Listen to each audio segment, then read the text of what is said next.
இடம்பொருள் நேயர்களுக்கு வணக்கம். ஸோ இன்றைக்கி பார்த்திங்க அப்படின்னா இப்போ பாக்கியலட்சுமி சீரியலை பொறுத்த வரைக்கும் பணங்கிறது ஒரு பெரிய பிரச்சனையாக தான் இப்போ கோபிக்கு ஆயிடுச்சு. ஏன்னா முன்னெல்லாம் பார்த்திங்க அப்படின்னா அவர் பணத்தை எக்கச்சக்கமாக பிஸ்னஸ் பண்ணிருக்காரு. அவர் கையில் பணம் இருக்குது, இந்த வீட்டுக்கு பணத்தை கொடுத்துருவாரு. நான் கொடுத்தால பணம் என்னாச்சு, பாக்கியா எதுக்கு இவ்வளோ செலவு அப்படின்னு சொல்லிட்டு அதிகாரம் பண்ணிருப்பார். அங்கேருந்து இப்போ பார்த்தீங்கன்னா ராதிகா ஐயோ ராதிகா அப்படின்னு பயந்து நடுங்கிற நிலைமைக்கு வந்தார். இன்றைக்கி பார்த்தீங்கன்னா பாக்கியா இவருடைய வீட்டை வாங்கிட்டு 17 லட்ச ரூபா காசு கொடுத்தாங்க. அந்த காசை கூட ராதிகாட்ட கொடுத்துட்டு, ஆனால் ராதிகா கொடுக்குற செக்கை வாங்கிக்க மாட்டேங்கிறாரு. அது அவர் காசு தான், அவரே நினச்சா வாங்கிக்கலாம். வெறும் ஈகோ தலக்கணமாகவும் ஆகிப்போச்சு. அது என்ன ஒரு பொண்ணு கொடுத்து நம்ம இருக்கிறது அப்படிங்கிறதும், மற்றவங்க நான் கஷ்டப்படுத்த மாட்டேன் அப்படின்னு சொல்லிட்டு இதெல்லாம் பண்ணிட்டு, ஆனால் இப்போ பணத்தை கொடுக்க வழி இல்லாமல் இருக்க போகிறாரு.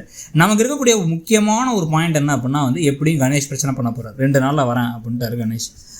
இந்த பிரச்சனை நடக்கிறதுக்கு முன்னாடி கோபிக்கு ஒரு ஆப்பு கிடைச்சே தீரணும். நாளைக்கே இவர் பணத்தை எவ்வளோ ட்ரை பண்ணியும் கொடுக்க முடியாமல் வீட்டில் எல்லோரும் இருக்கும்போது, தனியாக இல்லை எல்லோரும் இருக்கும் பொழுது, அந்த கடன்காரங்க இப்போ பணத்தை கொடுக்குறியா இல்லை டிவியை எடுத்து போவோம் அப்படின்னு கூட போலீஸையும் கூட்டு வந்துட்டு, நீ கொஞ்சம் பெரிய கையாக வேறு இருக்க, ஏன்னா பேங்க்லாம் முன்னாடி ஒர்க் பண்ணியிருக்க, பேங்க்லாம் ரிலேட்டட் வேலை தான் செய்கிற, ஏதாச்சும் சம்மந்தமே நாங்கள் ஏதோ தப்பாக நடந்துட்டோம் நீ சொல்லக்கூடாதுல்லப்பா, அதான் போலீஸையும் கூட்டு வந்துட்டோம், எல்லாம் இங்கே தான் பாதுகாப்பு இருக்காங்க, நீ பணத்தை கொடு இல்லைனா நான் மொத்தமாக எல்லாத்தையும் வாங்கிட்டு போயிடுறேன் அப்படிங்கிற மாதிரி ஏதாச்சும் பண்ணாங்க. ஏன்னா போலீஸை கூட்டுற முடியாட்டியும் கூட இவங்களே மிரட்டுற வேலைகள்லாம் செஞ்சாங்க அப்படின்னா ஐயோன்னு சொல்லிட்டு இந்த பக்கம் ராதியா பணம் கொடுக்க வர்றது, அது எல்லாருக்கும் தெரிஞ்சு இவர் இப்படி இவ்வளோ கேவலமான ஒரு நிலைமையில தான் இருக்காரு. அவருடைய பிஸ்னஸும் சரி, அவர் ஒன்றும் இல்லாமல் இருந்துக்கிட்டு தான் பாக்கியாக 1000 அட்வைஸ் பண்ணாருங்கலாம் தெரிய வந்தால் பயங்கரமாக இருக்கும்.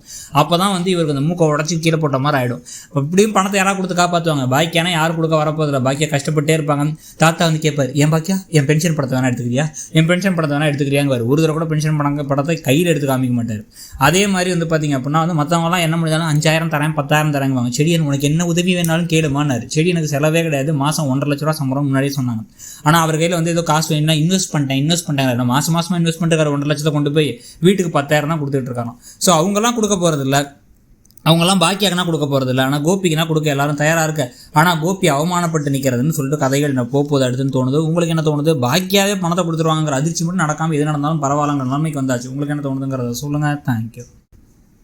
இடம்பொருள் நேயர்களுக்கு வணக்கம். ஸோ இன்றைக்கி பார்த்தீங்க அப்படின்னா